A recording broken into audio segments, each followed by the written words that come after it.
Update. Am I the a-hole for no longer bringing dinner for my wife after she claimed I never cook? Original post.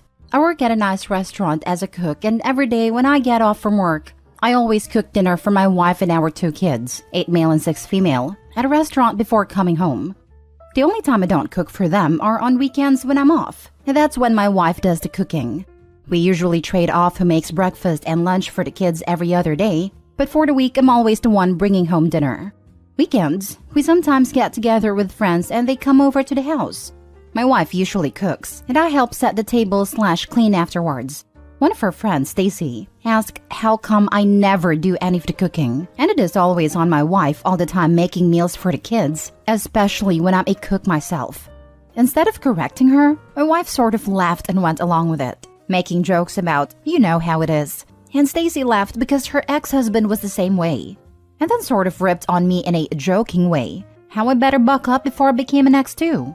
My wife just said, well, let's see if he actually listens and starts cooking for once. Joking about all the time I spend in the kitchen at work but won't do the same at home. It really ticked me off. I'm not the husband that just doesn't do anything after I'm home from work. I cook food for her and the kids at work. And on top of that, I make separate dishes for each of them, what she wants and what the kids want. All that after standing on my feet all day. We talked about it once they left, because I don't appreciate being told I'm not doing something she knows for a fact I do. She didn't want to apologize for it because it was all just to be a funny joke. Even after telling her about how it hurt my feelings being put down like that, my wife said she felt like she has to go along with the joke so there wouldn't be any awkward vibes, whatever that means. But I said, fine, if she can't apologize for something that was mean just so she could laugh along with her friends, then I won't keep doing something she already claims I don't do. And for the past week, I've only brought home dinner for our kids, and she's had to make her own food. She's mad that I'm refusing to feed her over what happened, instead of letting it go. But I can't help but feel mad about being made fun of like that, when I'm busting my butt to provide for my family, and still making sure they have food on the table every evening. She just thinks I'm an a-hole for how I'm reacting, when she's already tired at the end of the day, but still having to make food for herself. Am I the a-hole? Now for the top comments before reading the update. Not the a-hole. Your wife missed a great opportunity to boast on you, all for acceptance by others who have nothing invested in your relationship. Not even to boast though would have felt nice, but at least say, hey, you're wrong, not just go along with it. As a stay-at-home mom who has a significant other who actually does things for himself and around the house, I've basically had this conversation before. All she had to say is, actually, I don't have that problem. He's a responsible adult and pulls his share. I don't get why she had to lie to keep it from being awkward. I'm sure it was awkward already. Not the a-hole. Your spouse is supposed to be your partner in everything in life. The person who always has your back like you always have theirs. She threw you directly under the bus for the sake of not creating waves with her friend. Then when you told her you didn't find her comments at all funny and quite hurtful that she let someone else believe you're a deadbeat, she blew you off. So, she can make her own dinner until she sincerely apologizes and acknowledges that your contribution to the family of cooking dinner during the week is important. I feel like it was an excuse to worry about making waves. I don't understand why actually cooks during the week would create an awkward moment.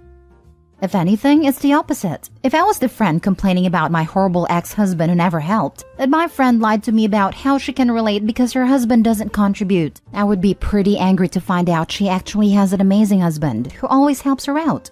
Like, I would be a bit hurt that she decided to lie and act like she's dealing with the same crap I am, when in reality, her husband is doing a lot of work to help her out. Now for the update. At first, wasn't going to post an update, but since things have gotten better, why not? I didn't show my wife this post like some suggested until a few days later, but before that, she wanted to talk before bed. And she apologized for how she's been behaving with me, when she made those jokes and let her friends say things about me, then how she was acting afterwards. In reality, she knew she did wrong, but when I called her out, it made her defensive, and she realizes how she was acting like a child after knowing how much I do for our family. That's when I showed her the post and opened up about something that was mentioned by me in my comments. How it really hit a nerve for me, making it seem like I'm a lousy father/husband when my dad was exactly that as he abandoned me and my mom. She knows how important it is for me to be as involved as possible when our kids were born because I never wanted to be like him. So her making it seem like that's how I am brought up some feelings. Telling her this really made her feel like she messed up big time. She wouldn't stop apologizing. She promised she'd never put me down that way. And honestly, I think she's shown that she meant her apology. For a week, she wanted to be the one making dinner for everyone, so I'd have some time to relax after work. It was nice, but also missed making meals for my family. Cooking for my kids is my own way of expressing my love for them, so we're back to that as well. I feel like my wife has more than shown how sorry she is, and appreciates what I also do for this family. Last time we had lunch with her friend a few days ago on my day off, she even brought it up. As mad as I was when it happened, it's nice to see she's made an effort to make amends. The support I got from here was very sweet. Appreciate feeling heard when it felt like my wife wasn't at a time. I'm really glad things work out for you regarding this. Cooking is definitely my way of showing love to those I care about as well. Keep being a great father, and continue what you do regarding your cooking. Thank you. My family always loved my cooking, so knowing they enjoy something I made on top of keeping them fed is always a nice reward for me. Glad to see another wonderful example of communication and empathy solving the base issue. It's great that your wife was able to understand the underlying reasons behind why her comments were so hurtful to you, since that will help her consider her words before responding in future instances. I think she did a very normal human thing, which is to try to sympathize with the person who's hurting around you by agreeing with her general complaints. It's understandable because you don't want to sound like you're gloating at a person in that situation, but it can also cast a negative shadow on a sad person's recovery. If your wife has trouble with that kind of thing, you could recommend to her that she paint her comments about you as proof that good men do exist out there, if her friends take the time to look for them. It makes you feel good, it makes your wife feel good, and it gives a sad friend hope for a future relationship, as compared to despairing that no man/woman will ever truly love me. I think this is a communication issue. The issue was resolved because the person in the wrong admitted they were wrong and genuinely apologized and made it up to the person they wronged. Oftentimes, things don't get resolved no matter how the two parties communicate, because the one in the wrong doesn't want to admit they were wrong. Did she set the record straight with Stacy? Yes, she did. Good, because apologies behind closed doors are okay. But if her friends continue to make fun of you because she didn't set them straight, that's tough. Next story. Am I the a-hole for calling my son inconsiderate? I, 46 female, have twins, 19 males, and another son, 16 male. My youngest son loves to cook and bake. To him, it's a source of relaxation. Alfredo, burgers, pizza, you name it. Heck, even a whole cake he can make it. Everyone who's met him knows he's a fantastic cook. However, he prefers to only cook for himself and gets really annoyed when my twins walk in on him cooking and ask him to make them food as well. He'll end up doing it, but he does it very begrudgingly and usually gives them a much smaller portion than his own serving, which my twins don't like. They both have jobs and will sometimes use their job money to buy us all a little fast food, so they find it really upsetting how their younger brother never returns the favor by primarily cooking for himself. The other day, neither of my twins had class and weren't really in the mood for the food that we had in the house. My son came back from school and decided to make himself some banana pudding. When my twins asked for some as well, he told them they could just make it themselves and that the ingredients were all still there. My son put the banana pudding in the fridge and went to go take a shower while it was chilling. When he came back down, he saw that my twins had eaten it all, and this really upset him. When he told me about the situation, I confronted the twins, to which they said it was really rude for him to only make something for himself knowing that they were hungry as well. And like he said, he could always make some more. So I told my son that while they shouldn't have eaten his food, they were right, and he was very inconsiderate. My son replied that it's not fair how he gets back from school and is expected to make food for his older siblings, that they can just get a cookbook and learn how to make things for themselves. I told my son that if he's not going to cook for everybody, then he can't cook anymore. He's been pretty moody ever since. Obviously, his brothers shouldn't have eaten his food, but it takes no effort to just make a larger portion of the food he's cooking so that everybody can have it. My husband thinks I'm in the right, but I'm really not happy with how things are right now between my children. So, am I the a-hole? Now for the top comments. I told my son that if he's not going to cook for everybody, then he can't cook anymore. You're the a-hole. You are not entitled to have your 16-year-old cook for the whole family every time he wants to cook. If this is a hobby that he enjoys, good for him. You and your other children are not an automatic beneficiary. And your twins eat all of his pudding? Major a-hole move. Did you make them make another batch to replace the one they ate? Or did you just let it slide and go on to punish 16-year-old? Give your head a shake. If you want him to cook for you, then maybe you should assign a night of the week that each of your kids be responsible to feed a family, whether it be cooking or bringing home food. Then it's fair. Yeah, or you could make them pay money if he cooks for them. I mean, if it was done in a fair and structured way like once a week, having him cook for everyone wouldn't be an unreasonable chore, given that they'll sometimes buy food and is using a provided kitchen and ingredients. But making it spontaneous and all-consuming, like make them something every time, it looks like she's just playing favorites. You're the a-hole. Why should your twins endlessly benefit from your 16-year-old's work? I hope he gets himself into a professional kitchen and thrives. He's not their servant. Are they doing his laundry? His other chores? Do they clean up the kitchen afterwards? That would be more equitable. What are they doing in return? Do you seriously think them buying something fast food is the same as all the work involved in making a meal? If he finds cooking and baking relaxing, he shouldn't do it professionally unless he really, really wants to. That's a good way to ruin a hobby.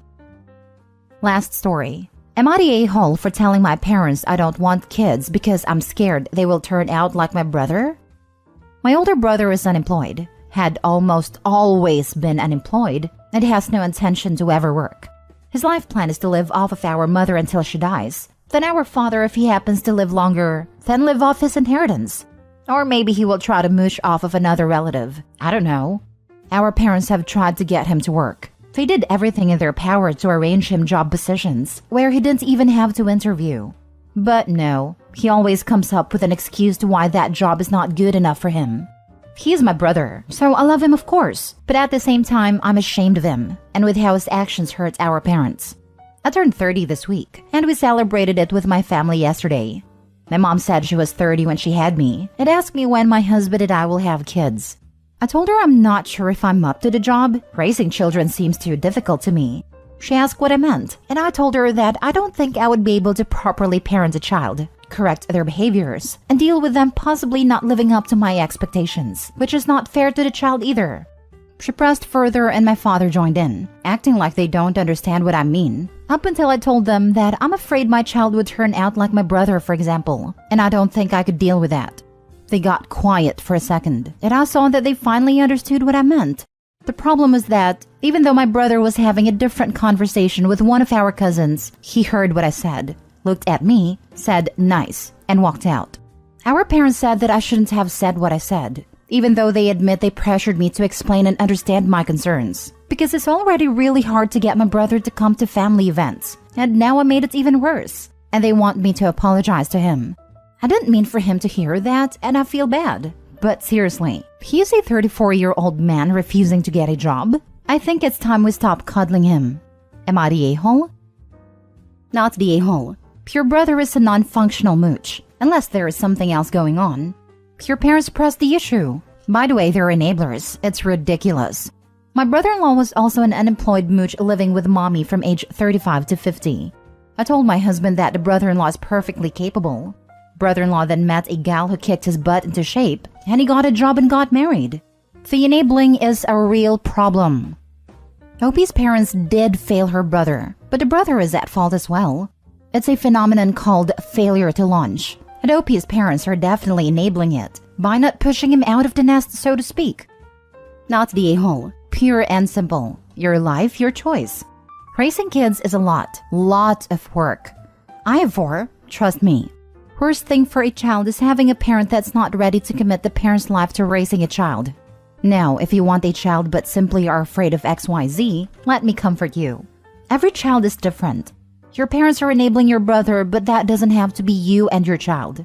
It's quite possible you won't have the same challenges with your child your parents have with your brother. Make no mistakes. There will be challenges. 99% chance they'll have their own unique twist and making your life interesting however. I can concur. All 3 of the kids my parents raised turned out to be screwed up in completely different ways that are combated with completely different strategies. 2 out of 3 of us, despite facing a ton of challenges and having a lot wrong with us well into adulthood, have also found our own versions of success. One of us is a pseudo-Nazi who wriggled out of an arson charge. But part of parenting is accepting that your kid might turn out to be a bad person for reasons beyond your control. Not the a-hole. Is it the US? If so, there's a thing called eviction. Unless he's able to pay for his own food and place to live, he's not really doing anything useful. And I totally agree. Raising kids is a difficult thing to do. Same reason I don't have kids. I just don't want to take that burden.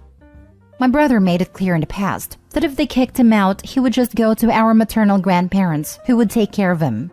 Our parents didn't want to burden the grandparents, so they never attempted to stop providing for him. Then, our grandparents both died last year within a few months from each other. But now my parents believe he couldn't take care of himself and would just become homeless if they kicked him out.